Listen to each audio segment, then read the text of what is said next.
নমস্কার বন্ধুরা, আর একটা নতুন ভিডিওর সাথে তোমাদের সবাইকে জানাই স্বাগত।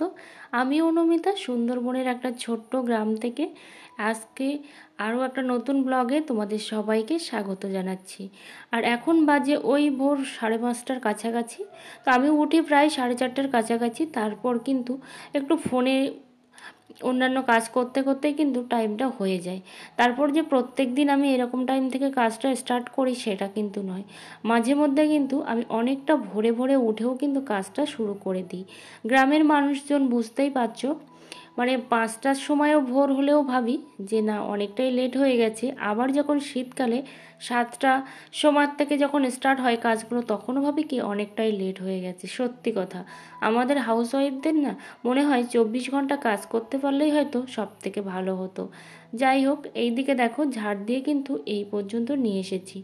তারপর জালটা এখন বাইরে মেলবো, কারণ হচ্ছে এর মধ্যে আমি এখন দেব আমসত্ত্ব। তার আগে দেখো এই জায়গাটা আমি পরিষ্কার করে নিচ্ছি। সত্যি প্রত্যেক দিন যখন ঘরটা ঝাড় দিই না, দুটো রুম, তখন আমি ভাবি যে আমার রুমে এত নোংরা কোথা থেকে আসে। আসলে কি বলতো, ছাদটা তো জল ছাদ করা নেই, তার জন্য একটা ধুলো ঢোকে। তারপরে যেহেতু দরজা জানালা এগুলো নেই, তার জন্য কিন্তু একটা প্রচুর পরিমাণে ধুলো ঢোকে। সমস্ত কিছু মিলিয়েই কিন্তু প্রচুর একটা কষ্ট হয়ে যায়, মানে এতটাই ধুলো ঢোকে। তো এখন দেখো এই যে জালটা আমি এখানে কিন্তু মেলে দিচ্ছি, কারণ সত্যি কথা এর আগে যত আমি আমসত্ত্ব বানিয়েছি অনেক ভুগতে হয়েছে আমসত্ত্ব তোলার জন্য, মানে এত পাখিতে অত্যাচার করেছে। আর এখন না অনেকটা ভাবার পরে ভাবলাম যে না, পাখিতে তো প্রচুর অত্যাচার করছে, তার থেকে বরং এরকম আমি জাল টানিয়ে দিই। আর যখন নতুন মেডিসিন এসেছিলো তারপরে দেখো এই কার্টুনগুলো আমি নিয়ে এসেছিলাম ওপরে, কারণ যদি একেবারেই নিচে দিই তাহলে কিন্তু আবার বালি উঠবে। তার আগে কিন্তু আমি ছাদটা জল দিয়ে ভালো করে কিন্তু পরিষ্কার করেও নিয়েছি, মানে আগে ঝাড় দিয়েছি তারপরে কিন্তু জল ঢেলে দিয়েছি ওর ওপরে, যাতে করে যতই রোদ্দুর হোক বালিটা যেন আর না উড়ে। কারণ বালি উঠলে না সত্যি কিসকিস করে, খেতে একটুও ভালো লাগে না। আর এখানে একটু চিনিটা ওই যে গলে রস রস মতো হয়েছিল, সেইটাই কিন্তু আমি এখন ফেলে দিয়েছি। ফেলে দিয়ে তারপর এখন দিয়ে দিচ্ছি এখানে। যদিও উপর করলেও পড়বে না, শক্ত হয়ে গেছে, কিন্তু আরও বেশ কয়েকদিন লাগবে। আর মাঝে মধ্যে না বৃষ্টি হচ্ছে, যার জন্য কিন্তু সারা দিনের যে রোদ্দুরটা সেটা কিন্তু ওরা পাচ্ছে না। তো এইভাবে আগা পিছা করে কিন্তু আমি করে দিচ্ছি, মানে থালাটা যাতে করে ভালো করে রোদ্দুরটা পায়। আবার যে কখন বৃষ্টি চলে আসবে, তো বৃষ্টি তো আসছে কিন্তু সেই বৃষ্টিটা হচ্ছে না, মানে ওই যে টিপ টিপ করে বৃষ্টি পড়ে আবার কিন্তু থেমে যাচ্ছে। হ্যাঁ, তোমাদেরকে বলি একটা কথা, আমার ফোনটা হচ্ছে খারাপ হয়ে গেছে। এই যে ফোনটায় ভিডিও বানাচ্ছি এই ফোনটাই, তার উপরে মেরেছিলাম রিসেট।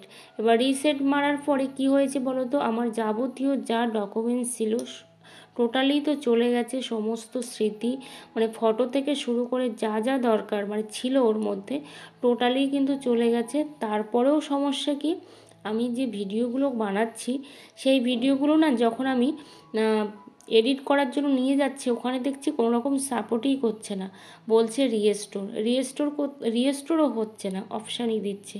মানে কত রকম যে প্রবলেমের মধ্যে পড়েছি, সত্যি কথা আমি কি করব আমি বুঝতেও পারছি না। ফোন কেনার মতো সামর্থ্য নেই যে একটা ফোন কিনবো, আর ফোনটা কিনেও বা কী হবে। তো এই ফোনেই চেষ্টা করছি চালানোর, কিন্তু এতটা বিরক্তি লাগছে সত্যি কি বলবো। ফোনটা যে এতটা সমস্যা করবে আমি সত্যিই ভাবিনি। কিন্তু এই ফোনটা না আমাকে এই গোটা একটা বছরের মধ্যে অনেক কিছু দিয়েছে।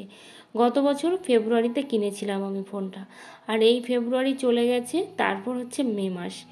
এই কয়েক মাসের মধ্যে, মানে এক বছর এই কয়েক মাসের মধ্যে ফোনটা আমাকে অনেক অনেক কিছু দিয়েছে, সত্যি কথা।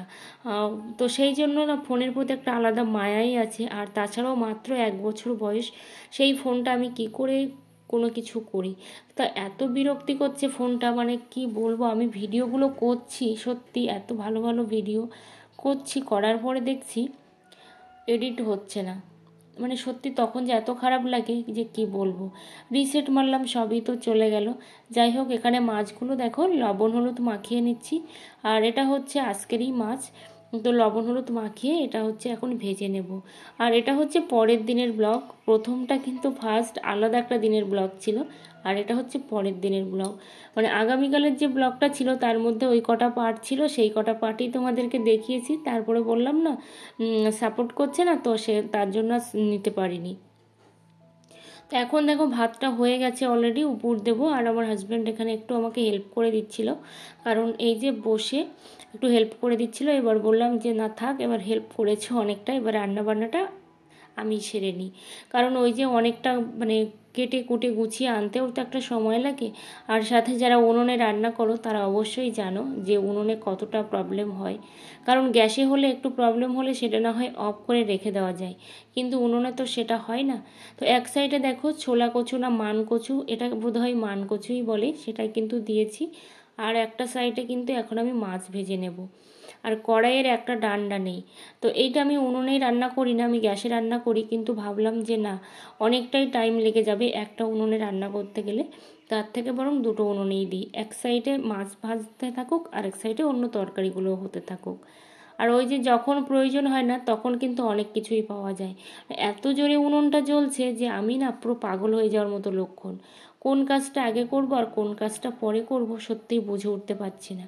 মাঝে মধ্যে ভিডিওটা তো মানে শ্যুটই করতে পারছি না, কারণ আমার তো আর ভিডিও শ্যুট করে দেওয়ার মতো কেউই নেই। আমি সব কিছু আমি নিজেই করি, তার জন্যই কিন্তু আমি বেশ কয়েকদিন ভিডিও দিতে পারিনি। আর আমি জানি না ভিডিও ঠিকঠাক করে দিতে পারবো কি না, কারণ সত্যি কথা ওই ফোনটা মানে যখন এই ফোনটা রিসেট মারা হয়নি অনেক ভিডিও শ্যুট করা ছিল, টোটাল ভিডিওগুলো সব ভ্যানিশ হয়ে গেছে। ভিডিও কি কিছুই নেই ওর মধ্যে, সত্যি বলছি। কিন্তু মনটা এত খারাপ লাগে মাঝে মধ্যে যে এত স্মৃতি সব হারিয়ে গেল। যাই হোক, এদিকে গরম জল করে রেখেছিলাম, তার মধ্যে কিন্তু কচুটা ভেজে নিয়ে এর মধ্যে ঢেলে দিলাম, তাতে করে আমার সুবিধাও হবে। আর ওইদিকে দেখতে পাচ্ছ কড়াইটা কিন্তু আলগা, মানে কড়াইতে কিছুই নেই, অথচ আমার এখনও তরকারি কাটাই হয়নি। মানে কোন দিকটা আগে করব আমি সত্যিই বুঝে উঠতে পারছি না, মানে পুরো পাগলের মতো হয়ে যাচ্ছি। তারপরে দেখো এতটা রোদ্দুর পড়েছে যে আমি পুরো একদম রৌদ্রের মধ্যেই বসে আছি, দেখতে পাচ্ছ। যেহেতু এখন পূর্ব দিকে রোদ্দুরটা পড়ছে তার জন্য।